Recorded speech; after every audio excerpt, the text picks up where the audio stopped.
Ayeuna mah ujug-ujug ye aya ilham make jeung hayang ngaliwat sagala jeung palsu teh. Ayeuna urang nyuk heula beasna ya 2 cangkir we nyuk beasna teh. 2 cangkir oge geuningan sok langsung mudugdug ari diliwet mah. Ayeuna urang isikan heula biasa urang lemangkeun nya datara tapikeun eueuh tapianana ieu teh. Geuningan ayeuna geus bersih diisikanna urang asupkeun we ayeuna mah kana citel nu geus didaunan jeung make minyak. Hayang nyaho ieu dibaraya lamun ngaliwat sok didaunan tara handapna.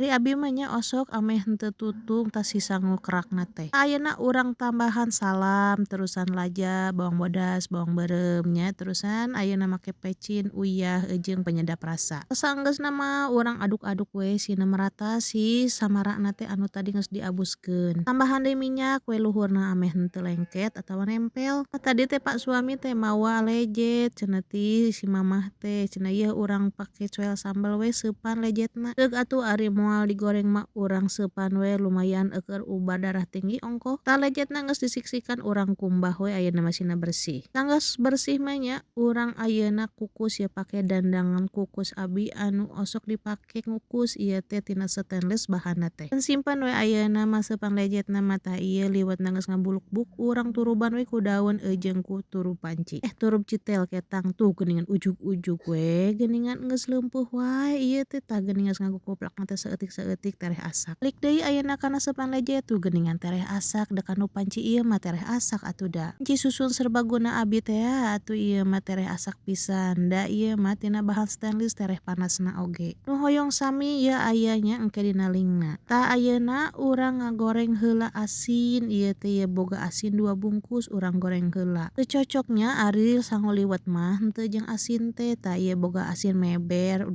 siki tah ieu mah asin teh abi mah osok dipecinan baraya osok tara. Tuk asami rasa lamun dipecinan teh geuningan nya. Anu kadua ieu teh asin japuh nya urang goreng asin japuhna. Keun heula asin japuhna sina garing urang tingali heula ieu teh sangu teh geus asak apa henteu. Katingalina mah geus asak ieu teh cikan urang teang nya urang aduk-aduk tuh geuningan beneran geus asak geuningan aduh si liwetna geus seungit. Keun heula we sina simpen heula di dinya si liwetna urang kana asin heula bisi tutung. Tuh nyaan ge ayeuna geus garing urang abuskeun we kana pisin hijikeun tah ayeuna urang nyambel heula. Ieu teh tadi teh isuk-isuk teh geus nyambel tambahan we ayeuna ku sambel seupan tomat. Ameh loba ieu teh make tarasi udang we saeutik. Saanggeusna nyambel mah urang abuskeun we si sangu liwetna kana baskom ameh tiis. Tah ieu teh kerakna anu dina daun teh aduh meuni panas kieu nya tapi ieu teh henteu tutung da kerakna teh alus. Ari make daun mah tara tutung handapna teh jadi mulus. Tah ayeuna asinna geus asak sambalna geus asak ieu liwetna oge geus asak hayu atuh baraya urang tararuang mungpung ieu teh di jam lohor nya makan siang. Hayu baraya urang taruang sadayana.